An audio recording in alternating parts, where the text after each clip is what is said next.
할렐루야, 주님의 이름으로 문안드립니다.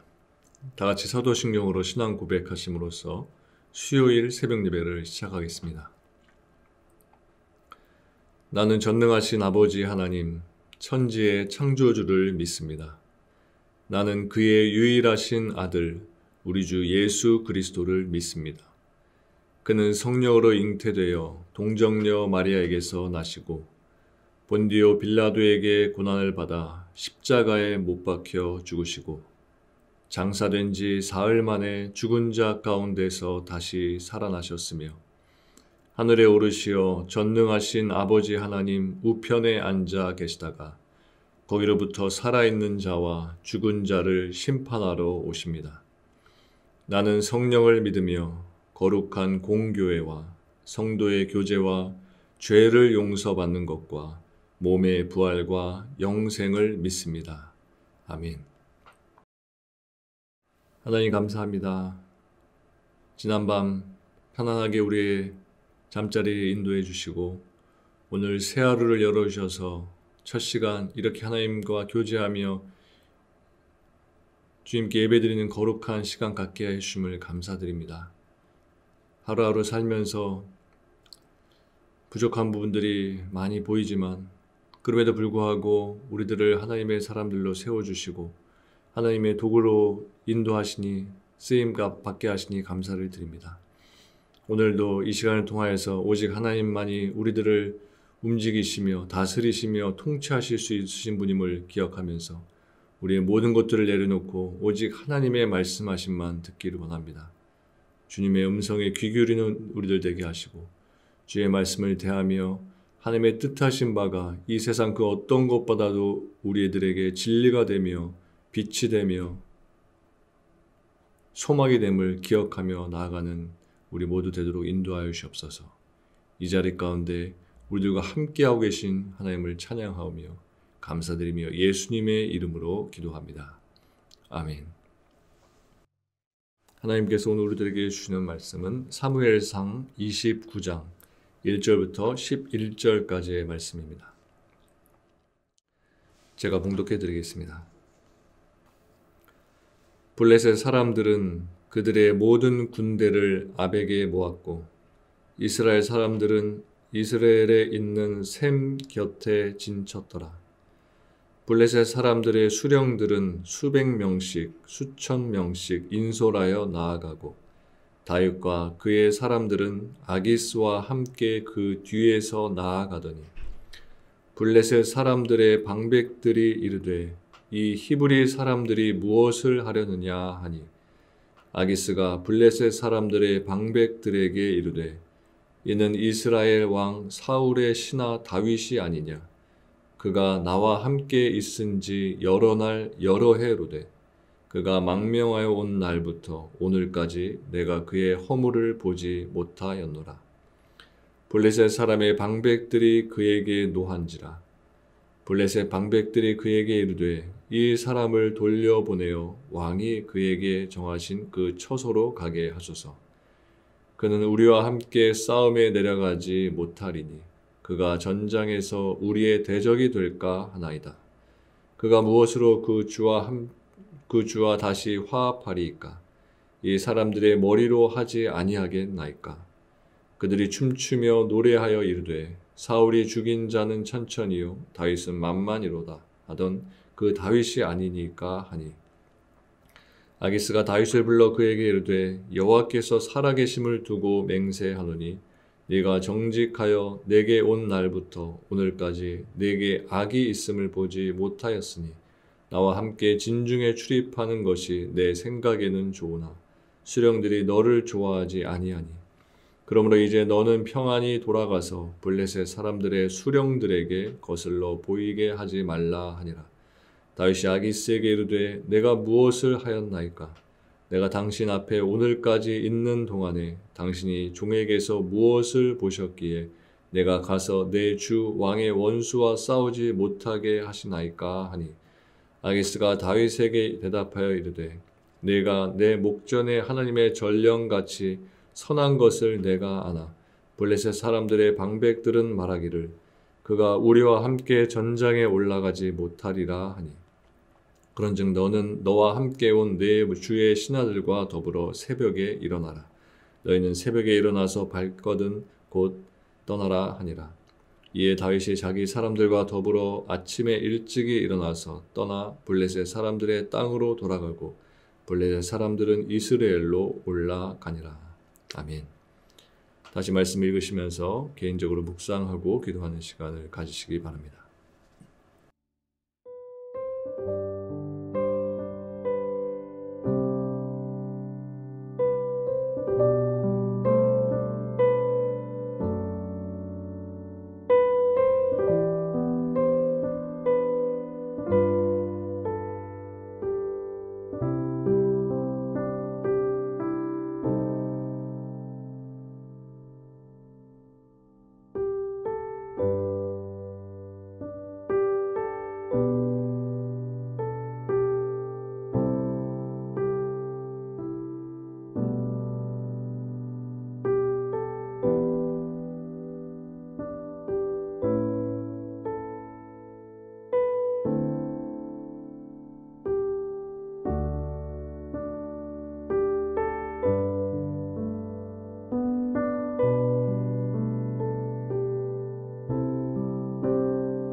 다윗은 가드왕 아기스와 함께 블레셋 군대의 뒤를 따랐습니다.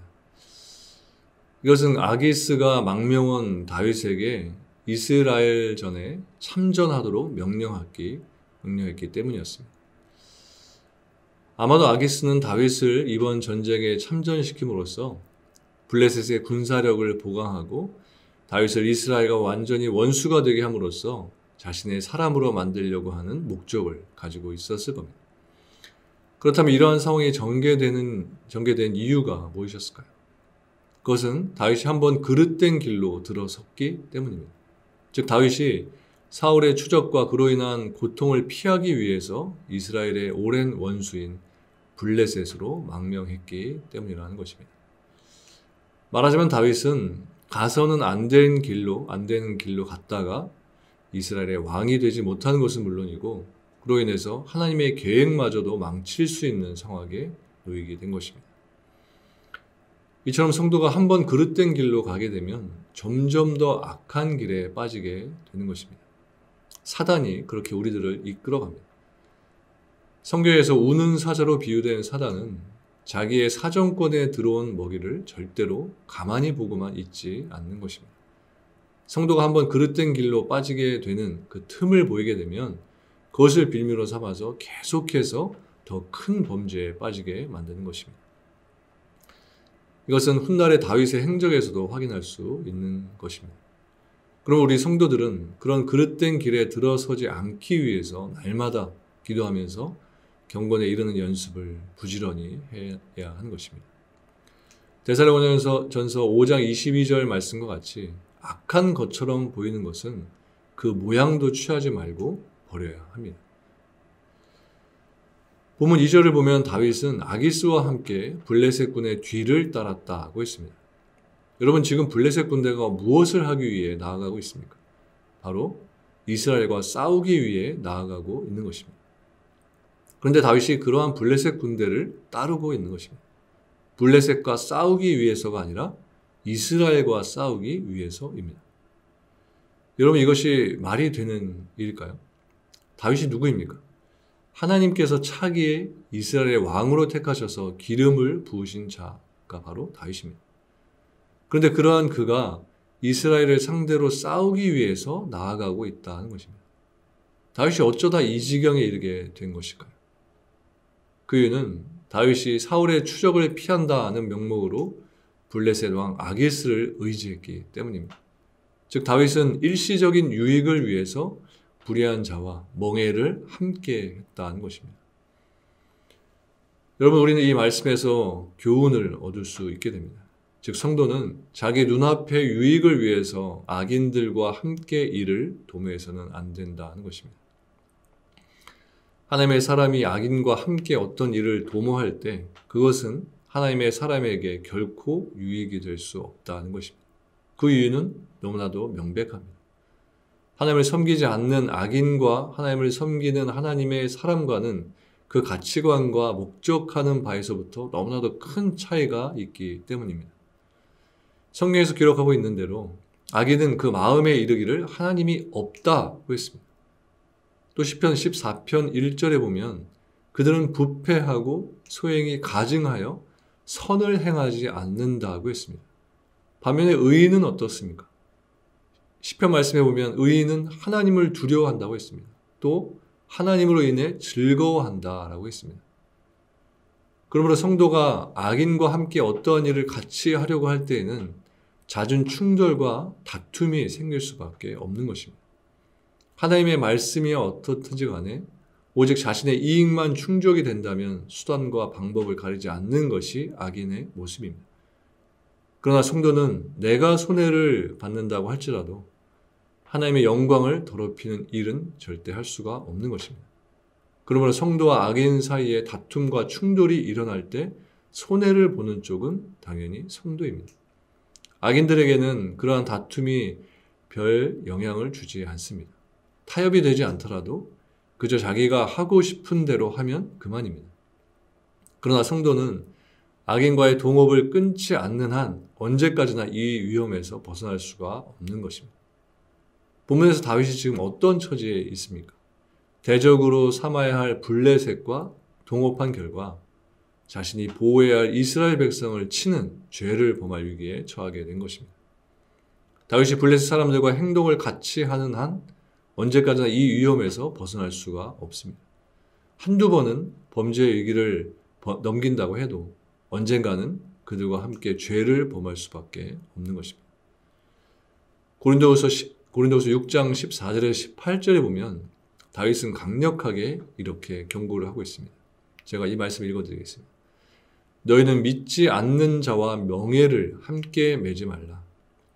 의와 불법이 어찌 함께하며 빛과 어둠이 어찌 사귀며 그리스도와 벨리알이 어찌 조화되며 믿는 자와 믿지 않는 자가 어찌 상관하며 하나님의 성전과 우상이 어찌 일치가 되리요. 우리는 살아계신 하나님의 성전이라. 이와 같이 하나님께서 이르시되 내가 그들 가운데 거하며 두루 행하여 나는 그들의 하나님이 되고 그들은 나의 백성이 되리라. 그러므로 너희는 그들 중에서 나와서 따로 있고 부정한 것을 만지지 말라. 내가 너희를 영접하여 너희에게 아버지가 되고 너희는 내게 자녀가 되리라. 전능하신 주의 말씀이니라 하셨느니라. 이 경고의 말씀을 잊지 말고 늘 기억하시기 바랍니다. 악인과 함께 맨 멍에가 아직도 남아있다면 즉시 벗어버리고 그 자리에서 뛰쳐나오시길 바랍니다. 여러분의 블레셋을 벗어버리는 것만이 다윗이 범한 잘못을 반복하지 않는 가장 지혜로운 방법이 되는 것입니다. 또 본문 6절 말씀에 이렇게 기록되어 있습니다.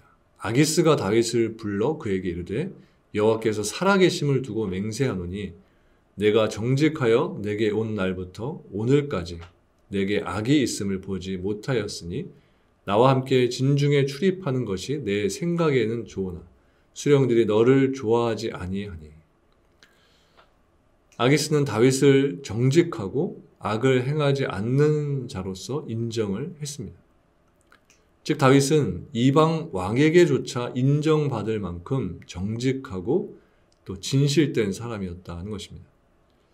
이것을 볼 때 다윗은 오늘 우리들에게 한 가지 모범을 보여주고 있는 것입니다. 그것은 그가 언제 어디서나 그리고 어떤 상황 속에서나 변함이 없고 정직하고 진실된 참된 성도의 모습을 보여주었다는 이것입니다.